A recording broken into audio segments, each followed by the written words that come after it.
गुरु प्यारी साध संगत जी, राधा स्वामी जी। आज हम बात करने जा रहे हैं एक ऐसी स्थिति की जो बेहद गंभीर है, जो हमारे आसपास के इलाकों को प्रभावित कर रही है। कल्पना कीजिए कि शांत बहती नदी अचानक उफान पर आ जाए और उसके साथ ही सब कुछ तबाह होने लगे।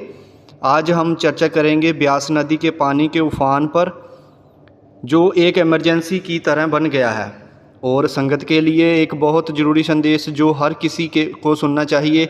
लेकिन पहले थोड़ा रुकिए, क्योंकि यह कहानी इतनी साधारण नहीं है जितनी लग रही है। यह एक ऐसी चुनौती है जो हमें सबको एकजुट होने के लिए मजबूर कर रही है। संगत जी, ब्यास नदी जो हमारी पवित्र भूमि का हिस्सा है, आजकल बेहद खतरनाक रूप धारण कर चुकी है। पानी का स्तर इतना बढ़ गया है कि खतरे की घंटी बज रही है। कल्पना कीजिए, नदी के किनारे बनी संरचनाएं जो पहले मजबूत लगती थी, अब हर पल टूटने के कगार पर है। लेकिन रुकिए, यह सब कैसे शुरू हुआ, आइए धीरे धीरे समझते हैं, क्योंकि जल्दबाजी में कुछ महत्वपूर्ण बातें छूट जाती हैं। पिछले कुछ दिनों से लगातार हो रही बारिश के नदी को ऐसा रूप दे दिया है जैसे कोई प्राकृतिक आपदा आन खान सा हो। हिमाचल और जम्मू कश्मीर में बादल फटने की घटनाओं ने पानी को तेज़ी से नीचे की ओर धकेल दिया है और अब यह ब्यास क्षेत्र में पहुंचकर उफान मार रहा है। लेकिन संगत के भाइयों और बहनों, यह सिर्फ नदी का मामला नहीं, ये हमारी सुरक्षा और एकता का सवाल है। क्या आप जानते हैं परसों रात को क्या हुआ था? एक ऐसी घटना घटी थी जिसने डेरा ब्यास और उसके आसपास के इलाकों में हलचल मचा दी थी। संगत जी, वो बताने से पहले एक बार कमेंट सेक्शन में जाइए और एक प्यार भरा राधा स्वामी ज़रूर लिखिए जी। जब मैं आपका ये वो लिखा राधा स्वामी कमेंट पढ़ता हूँ तो मेरे चेहरे पर मुस्कान सी आ जाती है। और हमें सपोर्ट करने के लिए इस वीडियो को अभी तुरंत लाइक भी कीजिए और हमारे चैनल को सब्सक्राइब भी कर सकते हो। लगभग 25 अगस्त की शाम को करीब 9 से 10 बजे के बीच ऐसा संदेश आया जो रातों रात वायरल हो गया। यह संदेश इतना प्रभावशाली था कि सुबह होते ही फ़ोन की घंटियां बजने लगी। एक के बाद एक कॉल आने लगे। सत्संग घरों में कमेटी, सेवादारों को और सभी केंद्रों पर हर कोई एक दूसरे को जागरूक कर रहा था। लेकिन वह संदेश क्या कह रहा था? रुकिए, मैं आपको आज बताता हूं, लेकिन पहले समझिए कि यह क्यों इतना महत्वपूर्ण था। संदेश में साफ साफ चेतावनी दी गई थी कि अगर तुरंत कार्रवाई नहीं की गई तो ब्यास में गंभीर समस्याएं हो सकती हैं। नदी का पानी तेज़ी से बढ़ रहा है और बिना देरी के मदद की ज़रूरत है।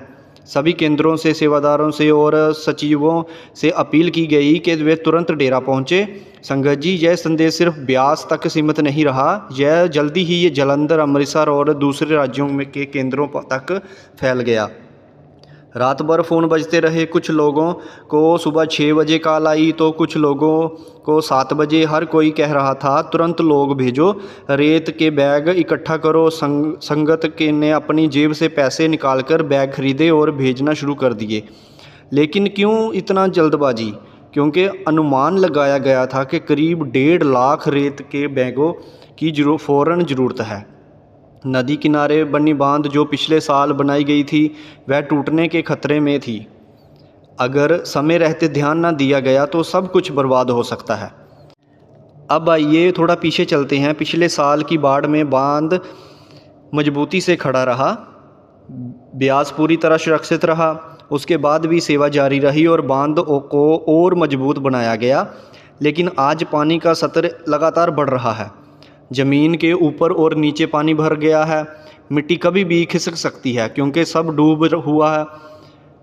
डूबा हुआ है। इसलिए डेरा ने तुरंत 1.5 लाख रेत के बैग और बड़ी संख्या में सेवादारों को बुलाया। यह सब बांध की मरम्मत और सुरक्षा के लिए है। लगातार 2 दिनों से ही हो रही बारिश ने स्थिति को इतना बिगाड़ दिया कि रविवार को बाबा जी के सत्संग के बाद बारिश तेज़ हो गई और रुकी ही नहीं। हिमाचल और जम्मू कश्मीर में बादल फटने से पानी तेज़ी से नीचे आ रहा है, जिससे ब्यास और आसपास के इलाके खतरे में हैं। सेवादारों को लगातार तैनात किया जा रहा है। 150 से 200 सेवादारों को फ़ौरन बुलाया गया ताकि बांध को फिर से मजबूत किया जा सके। रात भर फ़ोन बजते रहे और हर कोई एक दूसरे को सूचित कर रहा था। संगत ने अपनी पूरी कोशिश की और बैग भेजना शुरू कर दिए।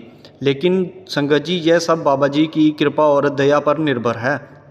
हम पूर्ण विश्वास रखते हैं कि सब कुछ सुरक्षित हो रहेगा। स्थिति गंभीर है, चारों ओर विनाश के दृश्य दिख रहे हैं।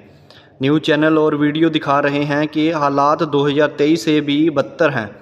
लेकिन रुकिए, अब बाबा जी की भूमिका को समझिए। 20 अगस्त को गुरुवार शाम करीब 4 बजे बाबा जी का विमान उतरा। पहुंचते ही वह सीधे बांध की ओर गए। पूरे ब्यास नदी के किनारे का दौरा किया। लगभग आधे घंटे से 1 घंटे तक उन्होंने हर जगह ध्यान से जांच की और जहां ज़रूरी था निर्देश दिए। बाबा जी ने नदी पर अपनी दयालु नज़र डाली और अगले दिन सिंगापुर के लिए रवाना हो गए।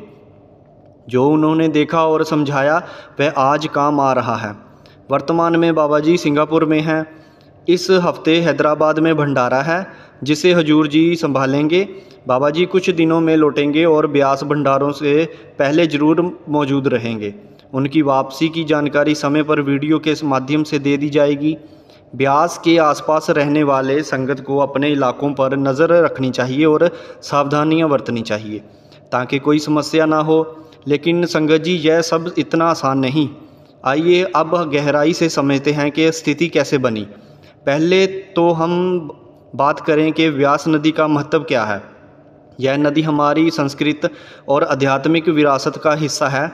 संगत के लिए यह सिर्फ पानी का क्षेत्र नहीं बल्कि एक प्रतीक है जो हमें एकजुट रखती है।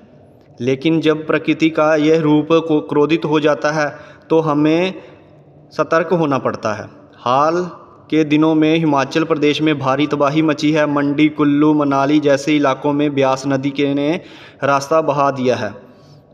चंडीगढ़ मनाली हाईवे के कई हिस्से गायब हो गए हैं। मनाली लेह रोड ब्लॉक हो गया है। होटल क्षेत्र, दुकानें सब पानी में समा गई।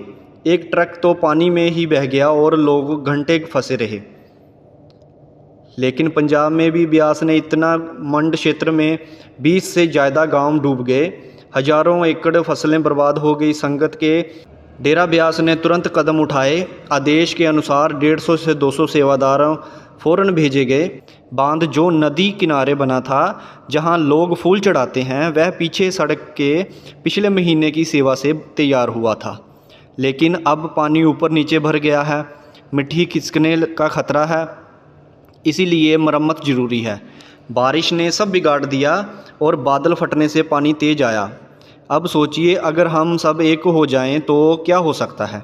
संगत जी ने दिखा दिया। अपनी जेब से बैग खरीदे, सेवादार भेजे, लेकिन यह प्रयास जारी रखना होगा। बाबा जी की कृपा से सब ठीक होगा, लेकिन हमें भी जिम्मेदार बनना है। अफवाहों से बचें, सच्चाई जानें। बाबा जी स्वस्थ हैं और जल्दी लौटेंगे। हैदराबाद भंडारे में हजूर जी हैं, लेकिन ब्यास भंडारे के लिए बाबा जी आएंगे। संगत जी आज के लिए इतना ही।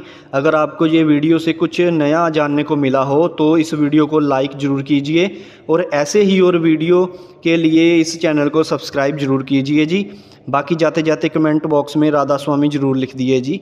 राधा स्वामी जी।